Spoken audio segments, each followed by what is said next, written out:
Je m'appelle Nathalie Perbonne et je suis enseignante-chercheuse dans cette université à la Sorbonne Nouvelle. Et par ailleurs, j'écris des romans, voilà, en parallèle de mon activité d'enseignante et de chercheuse. Donc ça fait plusieurs casquettes. J'ai commencé par le théâtre. J'ai fait une thèse sur le théâtre espagnol du XVIe siècle, parce qu'en fait, c'est un genre qui, à l'époque, est tout nouveau, puisqu'avant, on a le théâtre religieux, puis à partir du XVIe, on a du théâtre profane. Et je lisais comme ça ces pièces, et je me suis rendu compte que dans toutes ces pièces, il était question de la table, de la nourriture, du fait de boire, de manger, de façon très, très appuyée, anormale, je dirais, ce qui m'a un tout petit peu étonnée. Et je me suis demandé pourquoi est-ce que ce motif-là prenait autant de place dans ces textes.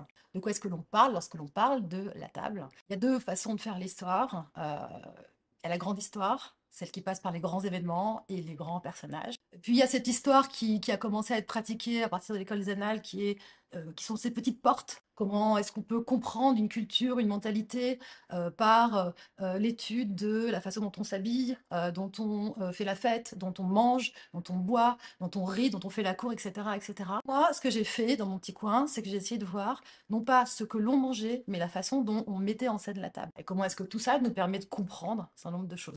Je fais partie des nombreuses personnes qui ont, au départ, depuis l'enfance, une double culture, mais je suis bilingue. Culturellement, pas seulement à ce niveau-là, comme beaucoup d'autres gens, j'ai d'autres formes de bilinguisme. Je viens d'un milieu, par exemple, d'une famille où je ne me fais pas d'études et j'enseigne à l'université. Ça aussi, c'est une forme de bilinguisme, finalement. Il y en a d'autres. Et c'est ça aussi, la littérature. C'est-à-dire, la littérature, ça consiste à se coller dans des vies étrangères, dans des événements étrangers, dans des époques étrangères. Et c'est vrai que j'ai lu énormément de littérature espagnole, hispano-américaine. Et comme je suis aussi une très grosse lectrice depuis toute petite, j'ai lu des romans qui m'ont effectivement transportée dans bien d'autres vies aussi. Je pense à Claude Lévi-Strauss qui disait que pour qu'un aliment soit bon à manger, il faut aussi qu'il soit bon à penser. Et je pense qu'en réalité, la vie, c'est un peu ça. C'est-à-dire qu'on ne peut pas se contenter de la vivre ou de la dévorer, si on veut. Il faut effectivement qu'on la fasse passer par un filtre qui est celui de la mise en scène. La littérature, ça peut être une mise en scène du quotidien dans sa banalité la plus crasse. Ce blanc immaculé dans lequel on évolue au quotidien, il peut être justement gonflé, coloré, bardé d'aspérité grâce à ces mots qu'on va plaquer dessus. Alors, très souvent, les gens qui écrivent, qui publient des romans, ils commencent par publier un premier roman de tonalité autobiographique. Donc, on raconte son enfance, ou on raconte un événement, etc. Puis, une fois qu'on a posé ça et qu'on a publié ça, on peut peut-être éventuellement inventer et se mettre à écrire autre chose. Alors, moi, j'ai fait l'inverse. J'ai mis 4 mois avant d'oser parler de mon enfance, justement. Donc, j'ai fait l'inverse et donc j'ai bien pris garde, même, dans un premier temps, à ne surtout pas comment dire, me mettre en scène.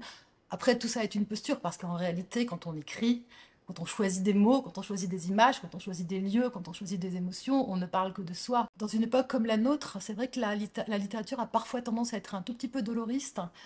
Or, le rire permet de cerner les blessures, de les mettre à nu, permet effectivement de soulever un certain nombre de choses, de problèmes, qu'ils soient sociaux, moraux, politiques, permet la résistance aussi.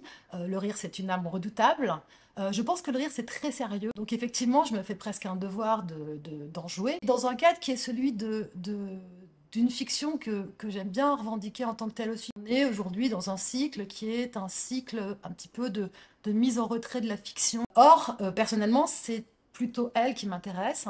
J'aime bien écrire des histoires et j'aime bien qu'on me raconte des histoires.